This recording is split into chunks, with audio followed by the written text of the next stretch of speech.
에브라임 사람들의 어린애처럼 억지를 부리는 그 모습 앞에 여러분, 기드온은 감정적으로 대응하지 않았습니다.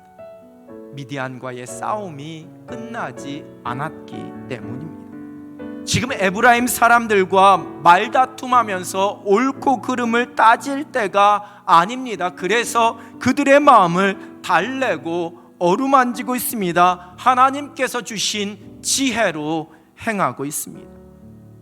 우리가 하나님의 지혜라고 고백하는 것은 세상에서 사람들이 말하는 처세술, 술수, 잔꾀, 계략, 요령, 교활함과는 차원이 다릅니다. 성경에서 말씀하시는 지혜는 하나님의 말씀을 듣는 것에서 비롯됩니다. 하나님의 말씀이 지혜입니다. 그 말씀을 듣고 하나님의 뜻대로 순종하는 것이 지혜입니다. 성경은 하나님의 마음을 깨닫고 아는 사람, 하나님의 뜻을 분별하고 하나님께서 원하시는 것이 무엇인지를 아는 사람을 지혜로운 사람이라고 말씀합니다. 하나님이 지혜의 근원이십니다. 창조가 곧 하나님의 지혜요, 세상의 다스림도 하나님의 지혜요, 세상의 모든 이치가 하나님의 지혜입니다. 그 지혜의 근원이신 하나님의 말씀이 완벽한 지혜요, 그 말씀을 듣는 것이 지혜로운 사람입니다. 기드온은 미디안의 손에서 이스라엘을 건져내라는 하나님께서 맡기신 사명, 그 하나님의 뜻을 이루기 위해 에브라임 사람들에게 자신의 생각이 아닌 하나님의 지혜로 행할 수 있었습니다. 여호와의 영이 허락하신 지혜입니다. 그리고 결국 그 지혜로 인해 하나님의 뜻과 하나님의 계획을 마침내 이룰 수 있었습니다. 이후에 간 숫곳과 분우엘에서는 조금 달랐습니다. 아주 단호합니다. 미디안을 기드온의 손에 넘겨주시겠다는 것은 하나님께서 기드온에게 거듭 약속하신 일이었습니다. 그러나 그 약속을 선포했을 때 숫곳과 분우엘 사람들은 비웃었습니다.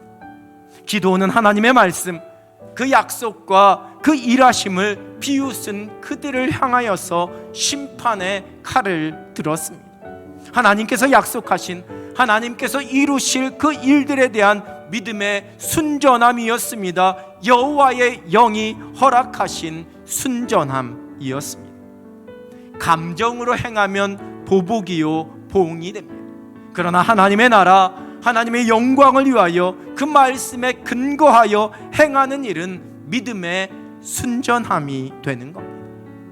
우리에게 욕심, 무언가를 반드시 이루고자 하는 야망이 있으면 그 펼쳐지는 일들 앞에, 사람들 앞에 우리가 감정적이 되고 순전함을 잃어버리게 됩니다. 그러나 하나님의 말씀, 그 뜻 앞에서 순전한 사람은 결코 흔들리거나 변하지 않습니다. 예수님께서 세상을 살아갈 우리에게 말씀하셨습니다.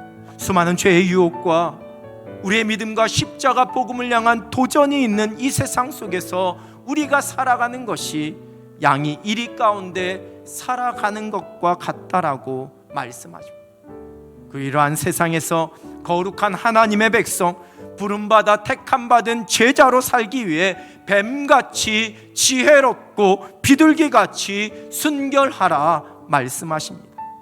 지혜의 영이요 순결과 거룩의 영이신 성령께서 허락하시는 은혜입니다. 우리가 이 은혜를 사모합니다.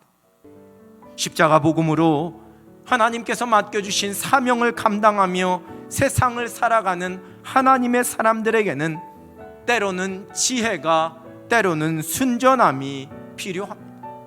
교묘함과 속임수, 어리석음과 감정적이 아닌 오직 하나님께서 주시는 지혜요 하나님의 뜻을 이루기 위한 순전함입니다.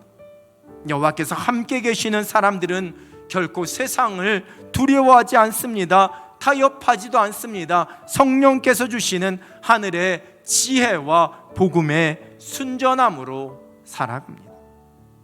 하나님께서 허락하시는 하늘의 지혜와 하나님만을 절대적으로 신뢰하는 우직한 믿음의 순전함으로 살아갑니다. 성령으로 말미암은 지혜와 순전함으로 하나님께서 주시는 그 멋진 승리를 누리며 살아갈 수 있는 행복한 여러분 되시기를 우리 주님의 이름으로 축원합니다.